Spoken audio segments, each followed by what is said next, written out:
And that's happened with zoning. We've locked a lot of places in amber that then could not adapt when market conditions changed and social forces changed. And so people couldn't make adjustments to their properties and do what they needed to do to have stable neighborhoods. And so people just leave and they go to the next neighborhood. And then those places that couldn't change end up withering and declining in a really awful way.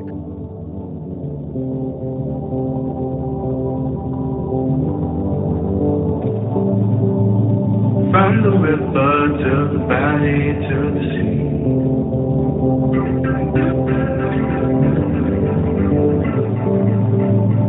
All the places, all the people that you can meet. Welcome to the Mississippi Valley Traveler Podcast.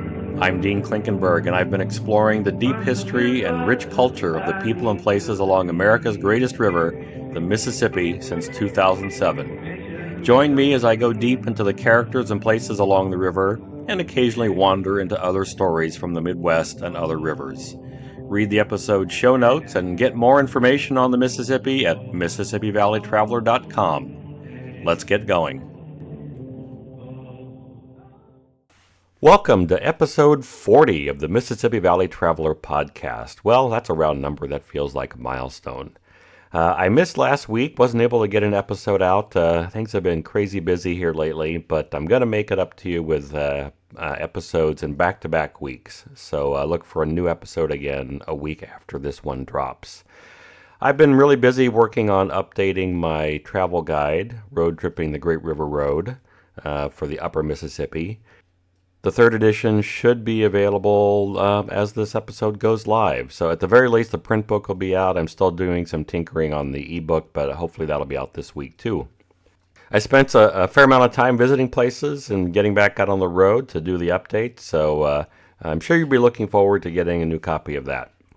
Also, just a reminder, my new book, The Wild Mississippi, a state-by-state guide to the river's natural wonders, releases into the world on May 21. You can still pre-order in all the usual places now. You could go down to your local independent bookstore and pre-order a copy now if you so desired.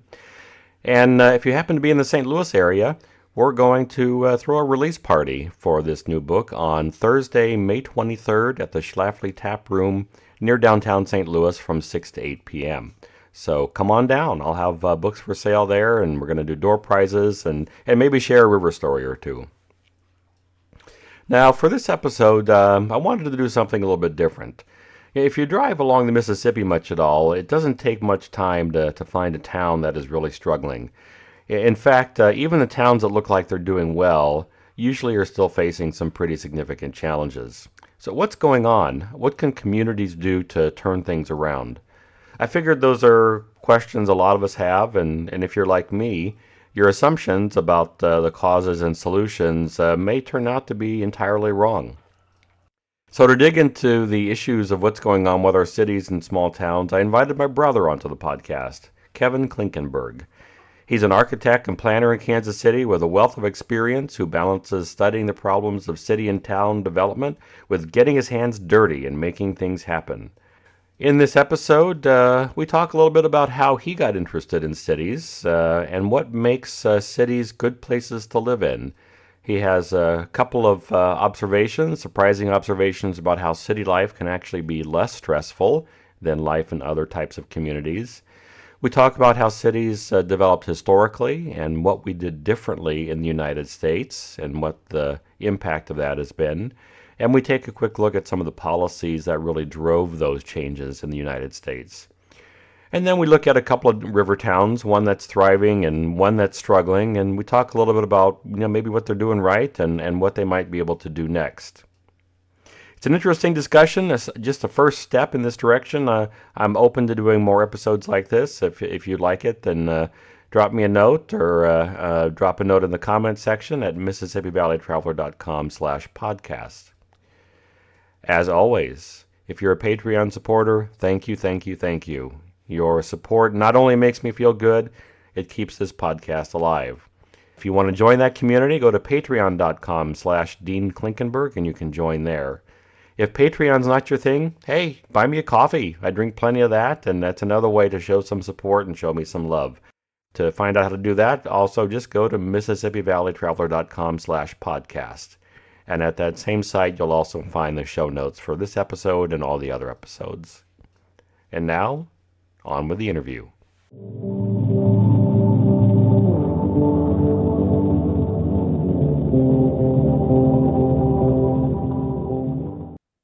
Well, my guest today is someone I know pretty well, someone who I've been around for more years than I can say out loud. Talking with him is a bit of a departure for this podcast, as he's not a river rat or an ecologist, but he does love food, so that would count. Uh, he spent his career as an architect, planner, and urban designer. He's a city guy like me, and also a proud Midwesterner, although he moved away for a few years and lived in gorgeous Savannah, Georgia. He sometimes describes himself as an optimistic cynic, which gives us a few things to argue about, because otherwise we generally see the world in a pretty similar way. In 2014, he wrote a book called Why I Walk, a book that goes deep into the joys that come from using your feet to get from place to place. Today, he's the executive director of Midtown KC Now, an organization that advocates for development in Midtown Kansas City. And like me, he hosts a podcast, although his is called The Messy City. He's also the father of my nieces and my brother, Kevin Klinkenberg. Welcome to the podcast, Kevin. Hey, Dean. This will be fun. We did it once on my podcast, and now I can return the favor. Absolutely. This may be a habit, like we may kind of do these things from time to time, Yeah, just because it's fun for us to talk. And I think you have a lot to share that would be of interest to the folks who listen to the Mississippi Valley Traveler podcast. I think one of the things you and I share in common is we sort of like to think a little more deeply about why things are the way they are, mhm. instead of just looking at the world and saying, "Oh, X, this is this way because that's what people wanted," or something of Yeah, that type. We try to pull the curtain back a little bit and look at things a little bit deeper. And that's why I'm excited to talk with you today, to do that with cities and how cities and towns develop. But I have a very important question to ask you first. sure. What's the best flavor of ice cream? Oh my God. I mean, there's just no question it's chocolate chip. Chocolate chip. We do have more to disagree on then. So our father was could we say he was a connoisseur, an ice cream connoisseur? Or Yes, we could say that. Every time we went over, he had at least 3 or 4 different flavors in the freezer. and I'm certainly doing my part to keep that tradition going, but I cannot have ice cream every night like he did. I would weigh 50 pounds more than I do now if I did that. But that's one of the joys I think that he passed on to us is the pleasures of enjoying that frozen treat. Yes, and you'll be happy to know that my daughters mentioned to me the other day that whenever Grandpa babysat, that he always gave them ice cream. So, which I'm sure is no surprise to anybody who knew him well. Right, which is probably their way of saying, "How come you're not doing the same?" It was exactly that. You Yes. know? All right. Well, okay. So now that we have that, the important question out of the way, none of the rest of this really matters because that was the only question that really mattered. Um, Now, one of the things that's different, well, more so for you than for me, I think you essentially grew up in small towns, as you pointed out. Hmm. I was more of a suburban kid, although a little bit of small town life when we moved to Albert Lee. How is it that you got interested in cities? I think it was probably an outgrowth of all of the crazy road trips that the family trips that we did when we were kids. Mom and dad would throw us all in the car when they had the chance for vacation, and we'd take these 2 week road trips all over the country. And I think just the exposure to that was interesting to me. And then there was just something about the nature of driving through like a lot of big cities that just excited me. And it was kind of hard to describe, but I think I always liked the energy that came from being in big cities. I remember one time when we were kids, when we lived in Minnesota, and we were taking one of those trips, and one of our first stops was in Chicago, and we actually stayed downtown in the Loop in Chicago. And I just thought that was like the coolest thing ever, when I was a kid. And so I think that was it. And then The other thing that you'll probably remember is I don't know at what age, but at some point I became a real aficionado of maps and just Right. reading maps. And I would collect maps, and even to this day, I can kind of sit down and look at a map and just almost like read a map for an hour or more. And there was a weird combination of that love for map reading and then the experience of traveling a lot, those road trips that I think drew me in that direction of cities and architecture. What was it about maps that you found so fascinating at the time? God, What was the experience like of looking at those maps? I mean, I don't know. You're the psychologist. You could tell me. um, I don't know. It was uh, there was just something really interesting about how our world was represented on a piece of paper. And I could sit down and study and look at the cities and the geography and the lines. And there's so much information on a good map that I think if you enjoy looking at them, it feels like you can just really study them and understand a whole lot more about a place. And so I just always had that love for it. In fact, you may remember at one point when we were living in Minnesota.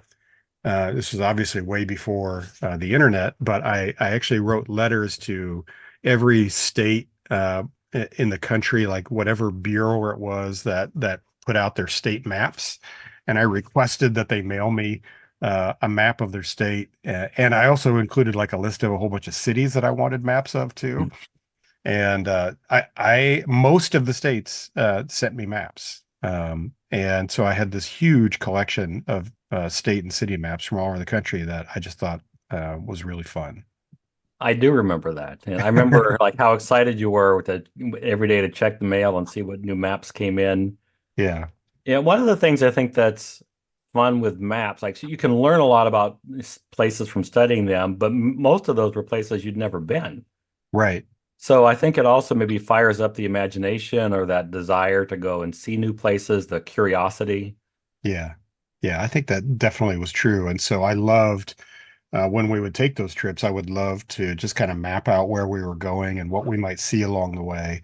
And I guess I always had a weird ability when we were driving on those trips that I could sit and follow along on the map while we were going along. And I know that actually makes like some people sick to their stomach when they try to read a map or something when they're driving, but it never really affected me. And I don't know why, but I still love like following along on a map wherever we are and having an idea or a curiosity of what's nearby and what might be a few miles away or those sorts of things. Hmm. So when you were in college, you got to spend a few weeks in Paris on a summer architecture program, right? Yep. So how did those weeks in Paris like shape the way you think about cities? Well, it was huge. It was a 6 week program in Paris through the School of Architecture. It was before my final year of school, and I often tell people I felt like just the experience of being there. I learned as much in those 6 weeks as I did, in easily a couple of years of school, because we would walk the city every day, and then because we were architecture students, we would get together and we would draw things and we would talk about what we saw with our professor. And we would just experience a lot of different things. And I think being in Paris really helped me cement. I'd already had an interest. That was my second trip to Europe because I did another one in high school when I was 17. That was kind of a whirlwind tour of European countries. So it was my second trip overseas, but it kind of cemented in me this interest that I had in living someplace where you primarily walked around to everything, and where you didn't really need a car to get around because that was obviously our experience growing up. Uh, we I think we probably are old enough that we walked to school or rode a bike to school a lot, but not all the time. But certainly most of the places we lived to really get anywhere or do much of anything, you're getting in a car to go somewhere. And so that experience of being in Paris for that time period really cemented that idea of how much I loved the notion. It wasn't like hating on cars or anything. It's just that it felt very freeing to be able to walk outside your door and use your body to get around and get whatever it is that you needed that day or whatever you wanted to do. Right. Plus, nobody honks at you if you slow down or stop to look at something. So, That's right. Yeah. Yeah. uh, yeah, I remember, well, in Overland Park, we lived right across the street from the grade school, so that was an Yep. easy walk. Yep. And in Albert Lee, the junior high was just down the street, so I got to walk to that every day, which wasn't always fun in Minnesota in January, but still it was walkable. It wasn't that fun.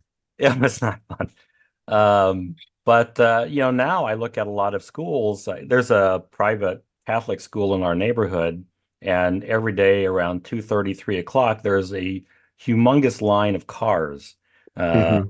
blocking the street, for 2 blocks, Yeah. for parents to go and pick up their kids. And it's a very different lifestyle, relying on cars, and uh, I can't imagine that's a very satisfactory experience for the parents that have to live like that. But you drive your kids to school. We do, and the school's not all that far away, but it is common now for parents to drive their kids to chauffeur them to school and pick them up afterwards. And that's definitely an experience that's changed for kids. If anybody who's like our age or older, chances are you walk to school, or at least you walk to elementary school.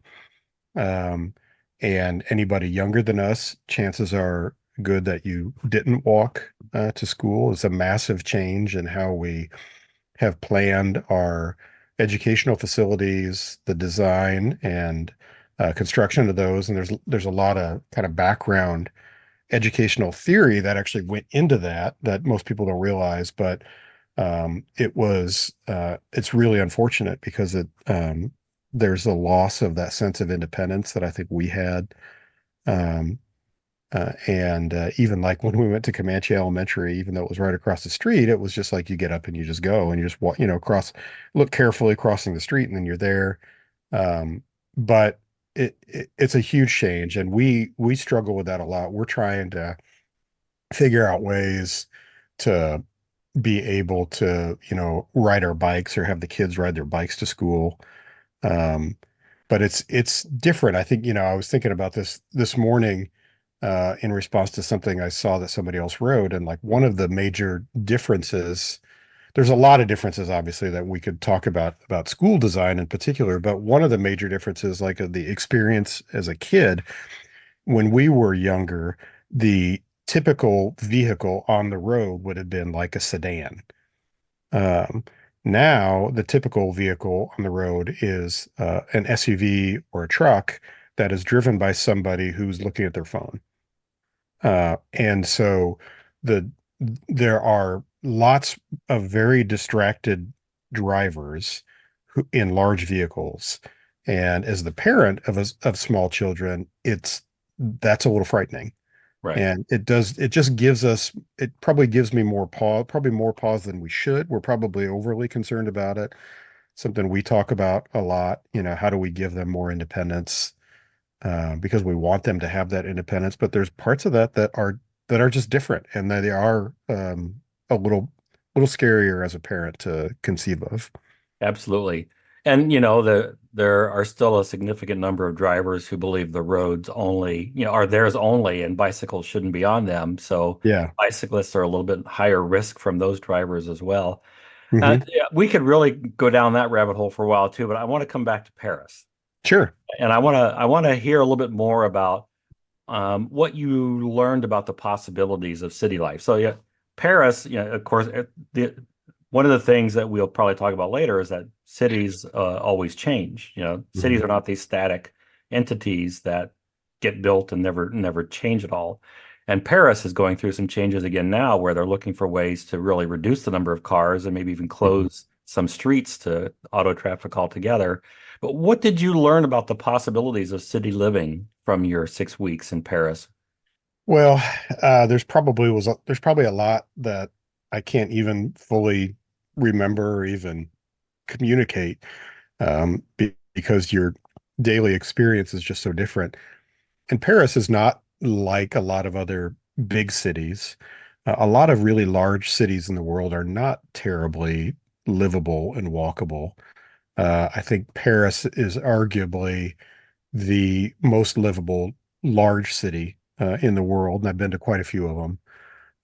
And it really has a human scale to it, most anywhere you go in the city. And so I think as a college kid, just the notion that I had that we could get up every day and like our professor could say, okay, meet us at this location somewhere in the city.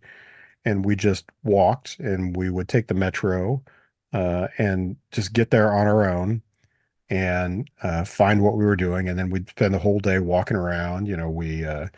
We were on student budgets, so we ate cheap street food. We knew where to go for that. And just that whole experience of walking around. And I do remember one thing that was really kind of funny when I came home back to the United States after being away that summer. I think I had lost like 15 pounds. Even though we ate what we felt like was a lot, but you're using your body to get around, which is natural. That's what our bodies want to do. That's the way we naturally want to live, and it's the way we lived in cities for thousands of years. And so when you do that, you just kind of feel a little bit better. You feel a little healthier. You're a little bit more in touch with the outdoor world. You see other human beings as human beings on the street. You interact with them. Now, the French don't really smile much. They're not Midwesterners, right? Well, yeah, So right. We're they we're don't, the aberration, I think, on that front. yeah, Most they of the don't world smile. doesn't smile. I think Yeah, we they do. don't smile and say, "Hey, how you doing?" when you're walking down the street. I love Um, that about us, but yes, yes. Um, but still you are seeing other people as people and not as like enemies in a vehicle to try to get around. And so that was just all a different thing, the fact that we just like we figured out where the supermarket was or the grocery store. We just walked there and got what we needed. And um, you know, parks and wonderful neighborhood space and drink from a bottle of wine and have a baguette or whatever and a little bit of cheese, and that was just a really great human experience. And sit and people watch, which is never ending and fascinating. So those just aren't day-to-day experiences you get in unfortunately a lot of our American cities these days. And right, so uh, that those are things that I really remember.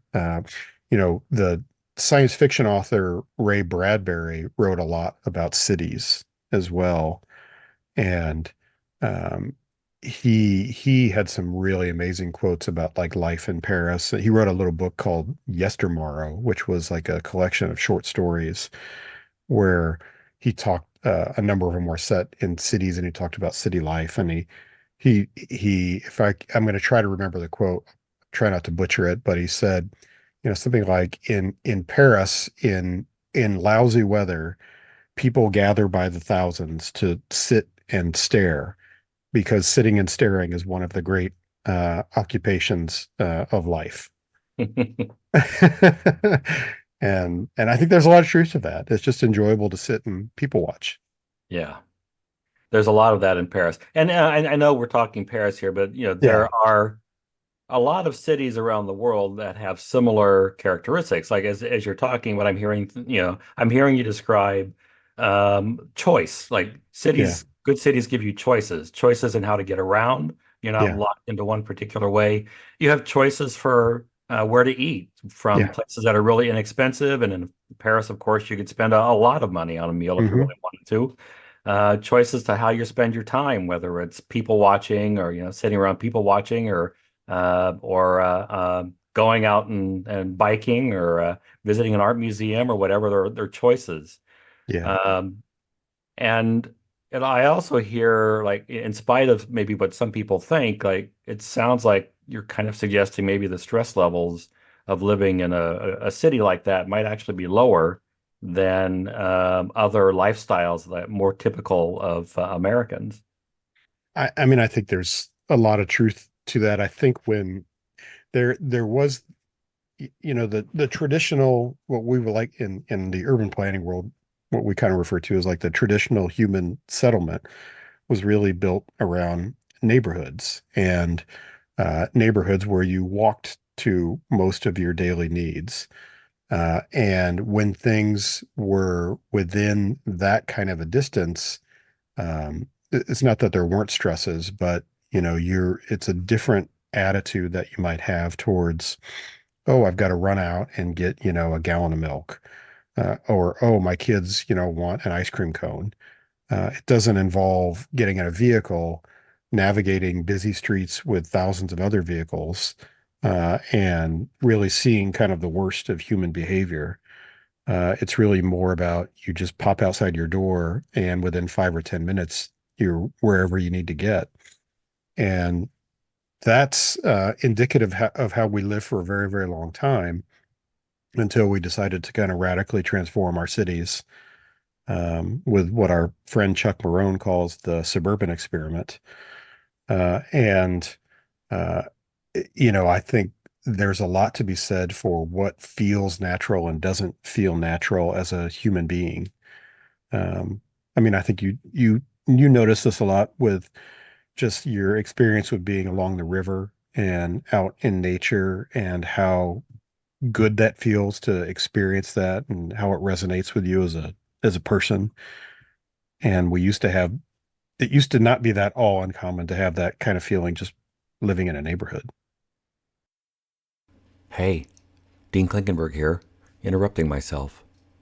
Just wanted to remind you that if you'd like to know more about the Mississippi River, check out my books. I write the Mississippi Valley Traveler guidebooks for people who want to get to know the Mississippi better. I also write the Frank Dodge Mystery Series that is set in places along the Mississippi. My newest book, The Wild Mississippi, goes deep into the world of Old Man River. Learn about the varied and complex ecosystem supported by the Mississippi, the plant and animal life that depends on them, and where you can go to experience it all. Find any of these wherever books are sold.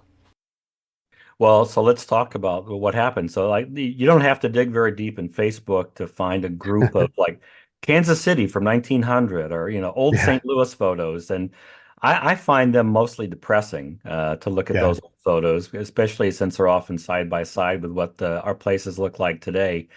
Um, we today, a majority of Americans live in the suburbs. So I think a lot of people believe that this was just the free market, that people were voting Mhm. with their dollars, and we've chosen this lifestyle willingly and because of the free market. Yeah, So how accurate is that? yeah. It's not accurate at all. And, as somebody who's a big believer of the free market, I think the free market is generally very, very good and a natural thing for humans to a great way to live and exchange with others.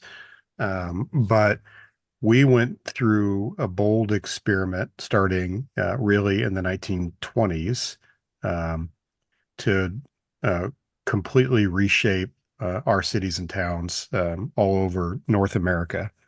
And there are many, many books that have been written about this, but it probably the best way that I like to think about it is like the advance of industrialization caused a shock to the system for cities and the lifestyle that humans had kind of existed in for a long time. So uh, the rapid industrialization that happened really caused a lot of change in the early part of the 20th century. And some of that change was the technology itself. So we had mass production of cars, for example, which gave people the ability to get in a machine and go clear across town or across the country in ways they couldn't before without assistance or without getting on a train. So it individualized that. But then also, we created a whole new radical way to administer our cities that we had never done before. Up until the 19 teens, basically hardly any place in the country had so much as a planning commission or city elected board that actually voted on projects or decided infrastructure projects. Those things were handled I guess the best way to say it would be more of a laissez-faire fashion up until that point. And then we decided to change all that, along with a whole lot of other things, along with the technology of the car coming in. And we put in place new systems that we call zoning and the city planning apparatus that we have today. And we dramatically changed how we fund and build infrastructure. And all of that combined to create a platform for the kind of suburban development that we see today. Now, it didn't, and a lot of that didn't take place immediately. It took years for that really to show itself, partially because we had the Great Depression and World War II that interrupted most building in America for about 20 years.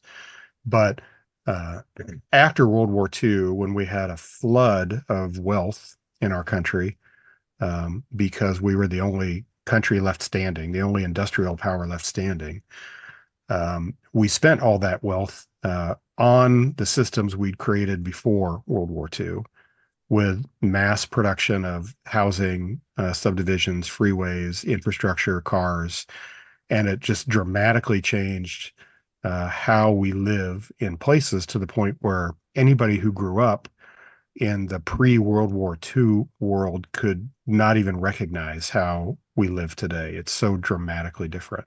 Um, so that I guess that's the shortest way I can describe it.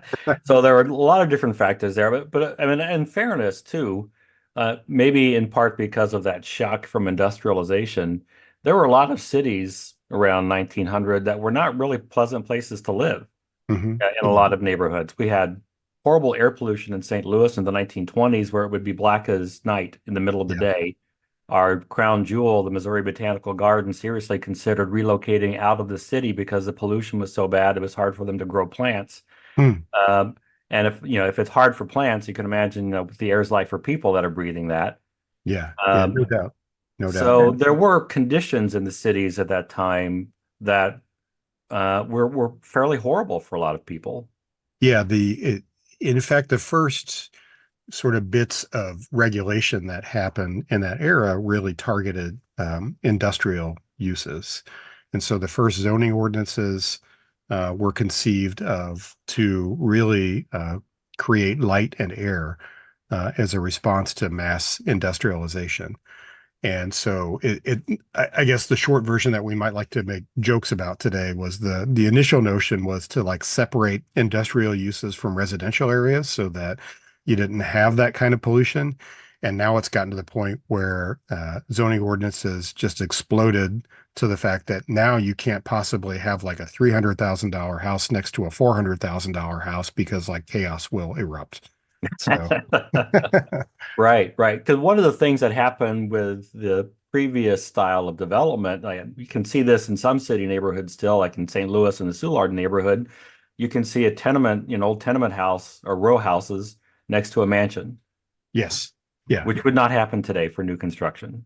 No, and that, what you described was really the common way that neighborhoods evolved forever and ever. And it's hard for us to think about it this way today. I mean, our minds have been so warped by everything that's happened in the last 100 years. It's hard for us to imagine, um, a lot of those types of things. But it was very, very natural for a long time for very wealthy people and very poor people to live very close to each other. And that was again because people lived in neighborhoods and you needed each other. There was a need to have people close by who of all different strata of society, and so there generally was a place for that. And that what changed is when we started doing mass production of everything, and even we started doing mass production of neighborhoods and housing types. So St. Louis has some of this, but certainly other Eastern industrial cities started having like mass production of row house neighborhoods that were basically all the same. And that was kind of the first version of that wave that later led to essentially mass production of like single family detached houses in the suburban areas. Hmm. So,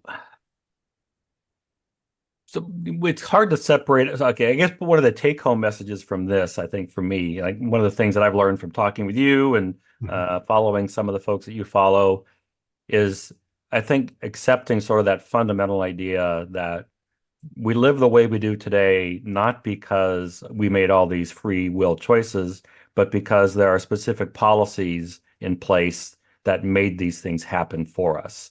And our Yeah, choices are within a very narrow band of what they might have been in decades prior. But yeah, we I have think the world looks the way it does today because of policy choices, not because of the free market. yeah, I think it's very fair to say that there would have been some version of suburbanization, no matter what the policy was, because there was a desire for it. There was definitely a market desire to buy cars and to buy houses, and as people have more money, they want those things. That's very natural. What was unnatural was the policy choices that we created, the particular type of zoning that we created in the United States, which is very different from a lot of parts of the world and the way they regulate land use. That has very strict separation of uses and even micro separation of uses, of residential types. And then the absolute flood of money that we had to be able to build infrastructure like the freeway system and roadways and everything else that all came, from federal, state, and local governments, basically. And one little tidbit about that I always find fascinating that we forget was before we had that flood of infrastructure spending, public transit systems like the transit systems were obviously ubiquitous in not just big cities, but small towns too. A lot of small towns had streetcars. They were all privately owned operations, and often very profitable operations. And it's hard for us to even conceive of that now because what happened is, like we destroyed the market value of those operations with all the massive infrastructure spending. So now, in order to have public transit, we generally have to subsidize it with another public operation. And it was a very different approach 100 years ago. And, like what I said, there were reasons for it. Some of those reasons were really good. Some of them were probably not so good. But the idea that it was all just driven by, free market choices is that's just not accurate. Yeah. So with the zoning, then my guess is that older cities might have rolled some of this stuff in over time, but because they were already built, it didn't fundamentally change many cities for a long time. Maybe as neighborhoods got torn down and redeveloped, and you might see things being remade at that point. But the newer places that were developing at the end of the roads then probably had stricter zoning ordinances on the books from the beginning. Yes, yes, that's absolutely true. Because what happened again was you had essentially after World War II, the majority of the investment, almost all the investment was in new construction, which was also partially policy driven because those VA loans that the returning vets from World War II could get. You could get a VA loan to build a brand new house, but you could not get one to rehab the old house your family had had for two generations. So the policy choices on the financing side were similar in the sense that they drove the flood of money towards new construction of single family detached homes. So you're absolutely right. I think that's one of the quandaries that a lot of cities have had the last 2 or 3 decades as we've had people starting to return to cities, to older cities, and had an interest in them. There's been a realization that, oh my God, the zoning is really a problem. It's really getting in the way of redevelopment of cities. But places didn't have to wrestle with that for decades because all the new growth was on the edge. That's where all the development was. Hmm. So people love living in single family houses. So what's wrong with zoning that limits development to single family neighborhoods? I think if people want to have that limitation, there are ways to do it. And it doesn't necessarily involve, having your city government determine that choice for you forever and ever. And there are a lot of consequences to just locking something in amber. And I understand why people like neighborhoods where it's just homeowners, especially people who have kids. You get in that situation where it's kind of nice to live around other families who all have kids. But the reality of things, whenever you try to lock something in amber, you're basically sowing the seeds for its own demise because it can't change and adapt over time. And the way I've kind of always thought about that is, human beings, we change and adapt over time. We're never static. We have to roll with the changes that happen in life, whether we like them or not. Yeah. And cities are just nothing more than collections of human beings, and they're always changing. And whenever you try to really lock that, prevent that change out, you're going to end up causing six other problems that you don't even really realize or think about. And that's happened with zoning. We've locked a lot of places in amber that then could not adapt when market conditions changed and social forces changed. And so people couldn't make adjustments to their properties and do what they needed to do to have stable neighborhoods. And so people just leave and they go to the next neighborhood. And then those places that couldn't change end up withering and declining in a really awful way. Mhm. And that's really just not the natural condition for cities. The natural condition is to be able to adapt and do what needs to be done. And so, I mean, I think like in our own family, we had family members a couple generations before who lived in, duplexes or rented a room out and just adjusted as they needed to. And I think we probably know more about that, like on mom's side in Syracuse. But um, that was that was typical. That's how people ordinarily lived.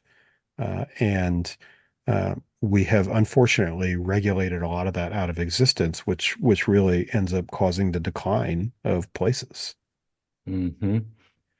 And yeah, now a starter home is, a four bedroom, Hmm. 200 or 2,500 square foot house out in the burbs somewhere, right? Like, Yeah, yeah. So so like how big was our house in Omaha? oof, I barely remember that. I mean, I was older than you, obviously. You were born in Omaha. Yeah. I remember it being a fairly tiny ranch house, Yeah. I think it was probably 3 bedrooms. probably, if that. We were lucky if it was three bedrooms. Yeah. And we had six of us living there. Yeah. Uh, and those original Cape Cod, post-war Cape Cod starter homes, a lot of them were like 800 to 1,200 square feet. Uh, and you're exactly right. Now a starter home is 2,000 square feet minimum. And that's just sort of our lifestyle expectations have changed. And it has to have a whole bunch of like features inside and outside the house that we have to have, or Right. we just can't be happy there. And then And people complain they can't afford to buy a house.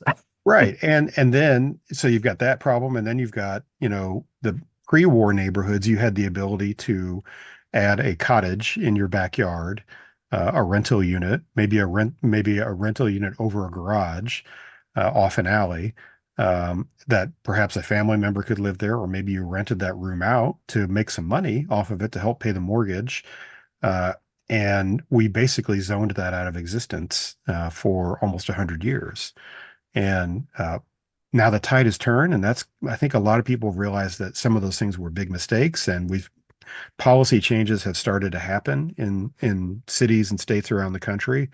But it's a very slow recognition of the fact that people used to have much more choice and diversity in their own neighborhoods than what we allow for today. Mhm. So this is the Mississippi Valley Traveler podcast, Mhm. not the urban expert podcast. So let's kind of shift it over to the river a little bit. There are certainly urban centers along the Mississippi, but by far most of the communities are small towns Mhm. or medium sized, small to medium sized cities. The things that we're talking about that make a community a great place to live aren't restricted to a big city, Right.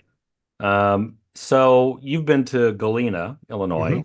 Yeah. What was your take on Galena? And it's an exception in many ways because they do so well on the tourist side of things, and probably that's Hmm. the major focus of their economy, would be tourism dollars.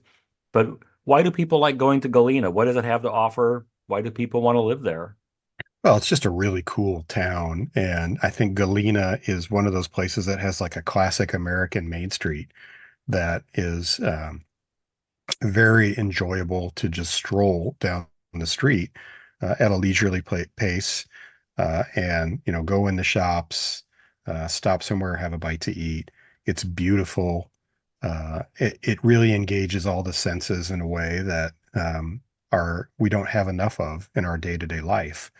And it's really a funny thing how in the age of building a lot of suburbanization that these classic American small towns um, uh, that have survived, that some of them have become tourist attractions because they just have qualities of what every place used to have, but we just don't have much of anymore. And Galena is certainly one example of that.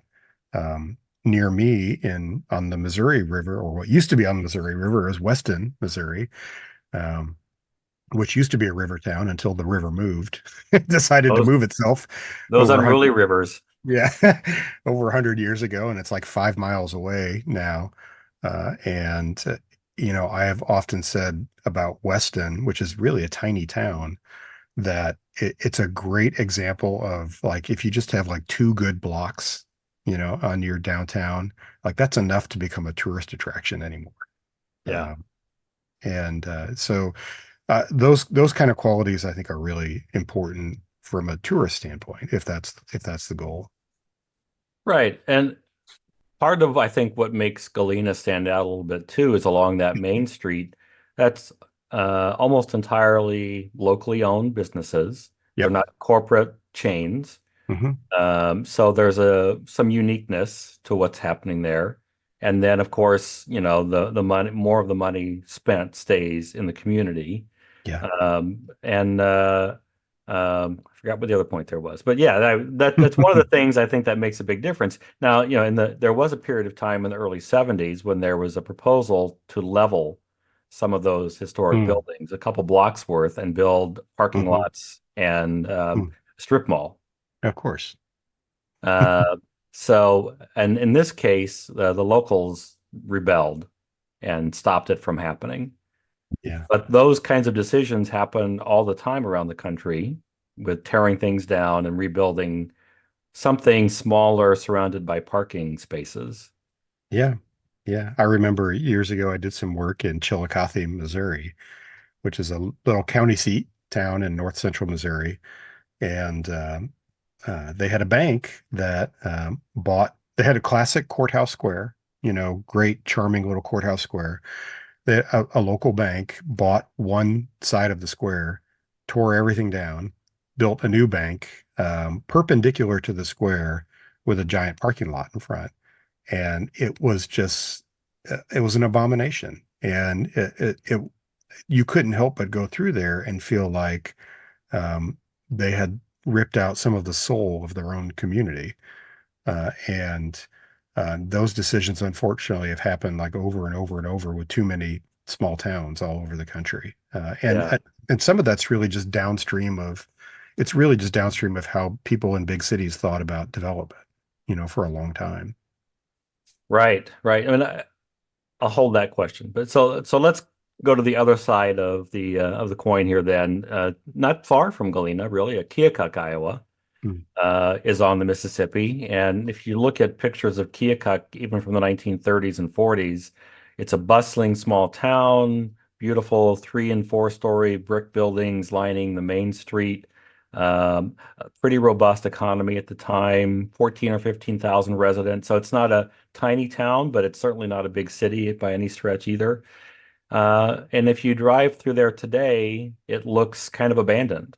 A lot Mm. of those old buildings are still there, but many of them are unoccupied. Um, what what can a city like that do to begin to turn things around? Well, I mean, that's kind of the million-dollar question for a lot of places. And I think there are no silver bullets. Uh, there are some things to work on. I think the work of strong towns has been really helpful in this regard to help people begin to, instead of thinking about like maybe moonshot projects that can immediately revise a place, to really think about what are all the small things that can be done by people who live there to begin to fix the small problems that they encounter every day. And I do think there is absolutely a portion of the marketplace that loves the classic small town ideal, whether that exists or not. But they like the ideal of the charming small town, and the places that can create that, help reinforce that image of a place where it's the classic main street where you can walk around and there's local stores and you see your neighbors and you talk to people. I think there is a percentage of the population that wants that. Um, it's a little bit easier to do today because of remote work, though not, it's still hard, but it's a little easier. There's an element of it that's aesthetic and and it's idealistic, I guess, but it's looking for those small things that you can do.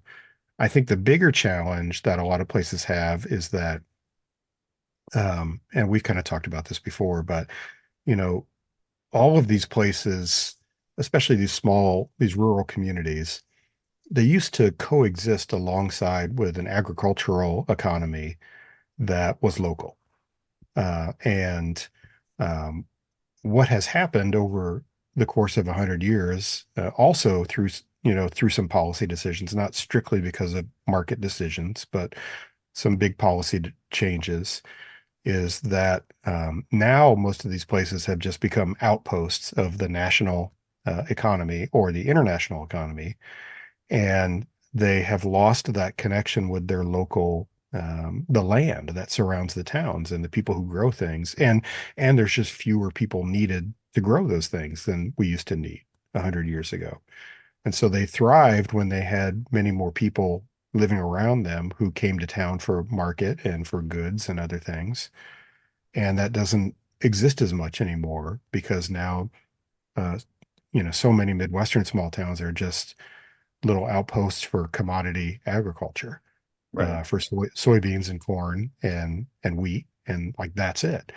And my feeling has always been, there's no quick fix to that. There's no overnight change, but if there are ways for communities to lean into anything at all that is unique to their area, especially an agricultural product that they could grow, and that could be an attraction to people, could be a tourist attraction, or it could just be like it's not corn and soybeans. It's like something that has a little higher value to it. Then that is the way to begin to create more of a local economy again, where you actually need humans to be there. Um, Otherwise, it's really hard to just attract remote workers like every other town in America wants to do. Right. I mean, that's fundamentally like to attract people to live there, you have to have something to offer to Yeah, attract them in the first place, right? So yeah, yeah. you need places to eat, something interesting to do when they're not working. Hmm. Yeah, it's almost easier for me to think about things that some of these towns shouldn't be doing Mm. as well. Okay? There's so Yeah. many places I think where the local political leadership believes the fix has to be some big new federal program or federal money Mhm. coming in to help out. I see a lot of communities that think the answer is annexation, grabbing more land and building a new subdivision out on the perimeter. What's wrong with those kinds of approaches? Well, I mean, I think most of those, honestly, are just doubling down on ideas that we've tried for 60, 70 years that just haven't really worked or moved the needle in any of these places. I remember once looking at, I looked at all of the I think there's 100 counties in the state of Missouri, and I just did a little survey of all the towns in those 100 counties, the smaller towns, and their population change since like 1900. And unless you were on an interstate highway, they basically all declined over that period of time, and some of them dramatic declines. And that was because, again, of the shift towards a more global agricultural economy. Um, and the only ones that benefited happened to be like directly in the path, on the interstate highway, which generally speaking, that meant they were within commute range of like Kansas City or St. Louis. Um, and so all the other things that these cities tried, and many of them tried those things. They did highway bypasses, they did industrial parks, they went out and got federal grants to do big projects. Almost all that just doesn't really work. You have to really figure out how to tap into something that's unique to your own community, to your own mini like part of the world, and make that something that people really care to invest in or live in. Because otherwise, why be there? It's like 100 other places. Right, exactly. And right now, that's pretty much the case. A lot of these communities, especially on the perimeter, look like every other place. Yeah, yeah, Uh, and in the river, it's especially. I guess it's even a little more stark sometimes, just because the river itself is such an incredible asset, and we don't have an ocean in the middle of the country here, but we have these amazing big rivers, which once you get outside, like the industrial parts of the big cities, are just stunning, beautiful environments, and that is an opportunity for communities to just find whatever small ways they can to reconnect to that asset, which other places just don't have. right, right. So yes, I mean it's easy to talk in generalities with this stuff, especially on a podcast where we have limited time. But part of the answer is you got to figure out what's unique, what you have to build on in the first place, and then focus your efforts on the parts of your community that already exist, Mhm. building up or rebuilding those parts of the community that are already there, rather than trying to stretch out Yeah, to new areas. yeah, yeah. Um, And if you're stretching out, you're probably just adding more liabilities, in reality. So it's not really necessarily aiding you from an asset standpoint. It's just creating more of a financial liability. right. Well, I'm mindful of the time. We're kind of getting up there close to that hour. So, People can tell that we enjoy talking to each other, and we yes, we can go on a long time. because we still have so much more to talk about at some point. Like we could go deeper into the financial productivity ends of things, the strong Mhm. towns angle. I'll post a link in the show notes to strong towns so people can follow up with that. But your podcast is called The Messy City. Yes. Why? Well, I think there's a pinned post on the site that explains what a messy city is, which of course is like how I always am. It's way too wordy and long. It's You need a good editor. I do. I think when I think of what that term means, it's just about the a lot of the randomness and diversity that happens in unplanned ways in cities. And it's kind of a reaction to we've had decades and decades of thinking that we can plan every detail of human existence in cities. And it's pretty obvious to look around and see how that has failed us. And instead, what the places that we seem to naturally be drawn to as humans are just not that way. There may actually have been a plan, and in many cases, there like was a plan, but the execution of it over many years or decades was it probably wasn't really like random, but it seems random, Yeah. and that presents a lot of pleasure to us when we go to those places, and so that's kind of what it's trying to get to. All right. Right, because like in terms of those messy places and that developed over time and changed some, like I remember Prague and walking around Yeah. that city, another great city, and I Hmm. am amazed at how different it could be from neighborhood to neighborhood, reflecting different architectural styles as the city built new buildings across time. But sometimes you'd see a mix of styles in the same neighborhood. Yeah. Uh, Hard to imagine that happening in many American cities right now. Not now. It's very difficult to imagine. We had it historically. Yeah, And again, part of it was like the pace of development. Development was more incremental and a little slower, and it was before we had mass production and the ability to finance mass production. It had a different feel. Prague is interesting because it was, as you know, it was like one of the only cities in Central Europe that wasn't bombed to smithereens. right. So you can actually see all the layers of different eras, which is really cool. Absolutely, yeah. I think Krakow was the same way. I think it Yeah. escaped a lot of damage in World War II, and you can tell walking Yeah. around. Yeah. Yeah. What are you trying to do with the podcast? Like who do you imagine your audience really is for that? Would River Rats be interested in the Mississippi podcast? I mean, I hope so. I think it's a good question. What I really like to focus on more than anything is I like to talk to people who are doing things, who are really actively trying to work in their communities to actually to make things happen. So I do talk to quite a few developers. They tend to be like smaller on the smaller side of being developers. Um, I talk to city planners, architects, and engineers and others, people who are impacting the built environment, but who, in my opinion, are doing so in a very interesting way, or have interesting ideas to share, and are really kind of outside of the norm of um, how we have been developing cities for the last 100 years. Yeah. But I really do enjoy talking to people who have taken steps in their own life to try to, even if it's so much as like building one building, just to figure out how to make that happen. Right. I mean, one of the things that I like about the work that you're doing and others in your world too. Yeah, it's so easy to be cynical and feel hopeless that like nothing can ever change.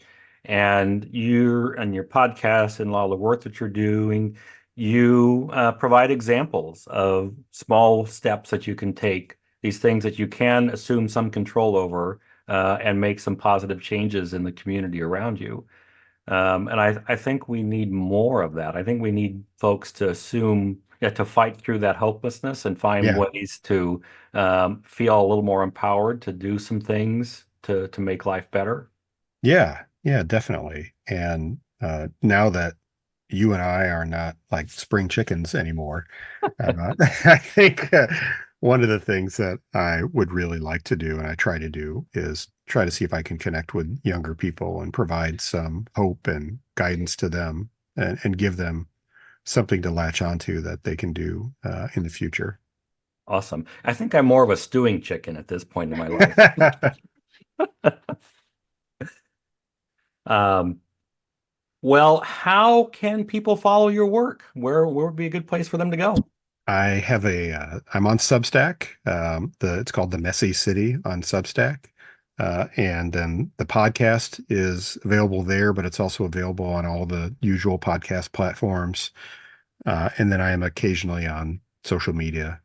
So on X or Twitter or whatever you want to call it. And I probably do more there than anywhere else. Are you just at Kevin Klinkenberg on X, Twitter? I think it's actually at Kevin Klink, if I All remember right. right. So Klinkenberg's a lot to have to spell out, so. it is. It really is. All right. Oh, and by the way, the best ice cream is just a really good quality vanilla. So I'm You sorry. know, There's nothing more special than that. I do love a really good vanilla. I have to.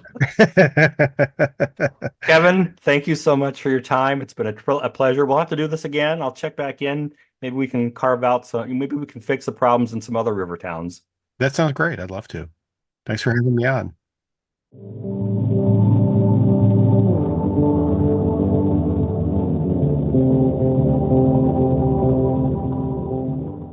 And now it's time for the Mississippi Minute. A few years ago, I had the chance to be a guest lecturer on the American Queen steamboat, and what a terrific experience that was. She's a gorgeous boat, really built to evoke the memories of the peak of elegant steamboat travel on the Mississippi, or perhaps, if you were lucky enough to be one of the first class or cabin passengers, to evoke that era of steamboat travel. Everywhere you looked, there were gorgeous decorative details. The food was terrific. The people who worked on the boat were friendly and very attentive. I really thought it was a terrific experience overall. You may have heard that the company that owns the American Queen Steamboat went under this spring, and they are no longer around. They went bankrupt, and they sold off through bankruptcy all of their assets, including the American Queen and their other boats. American Cruise Lines ended up buying all those boats at the bankruptcy auction. Nobody's quite sure yet what their plans are for those boats, but there is some rumor going around that maybe they'll scrap some and keep others. I have no inside information on this. I don't really know what's going on. Right now, I do know there is a petition going around that will be sent to the executives of American Cruise Lines, asking that they at least do all they can to bring the American Queen back into service. If you're interested in such things, I'll post a link in the show notes to the petition. You can go there and add your voice. And otherwise, I would say just kind of keep your ears to the news. And if you hear something that suggests the American Queen might be scuttled, then maybe that's a good time to leap into action too and let the company know you'd really like to see that boat back on the water. Thanks for listening. If you enjoyed this episode, subscribe to the series on your favorite podcast app so you don't miss out on future episodes. I offer the podcast for free, but when you support the show with a few bucks through Patreon, you help keep the program going. Just go to patreon.com/Dean Klinkenberg. If you want to know more about the Mississippi River, check out my books. I write the Mississippi Valley Traveler guidebooks for people who want to get to know the Mississippi better. I also write the Frank Dodge Mystery Series that's set in places along the river. Find them wherever books are sold. The Mississippi Valley Traveler podcast is written and produced by me, Dean Klinkenberg. Original music by No Offense. See you next time.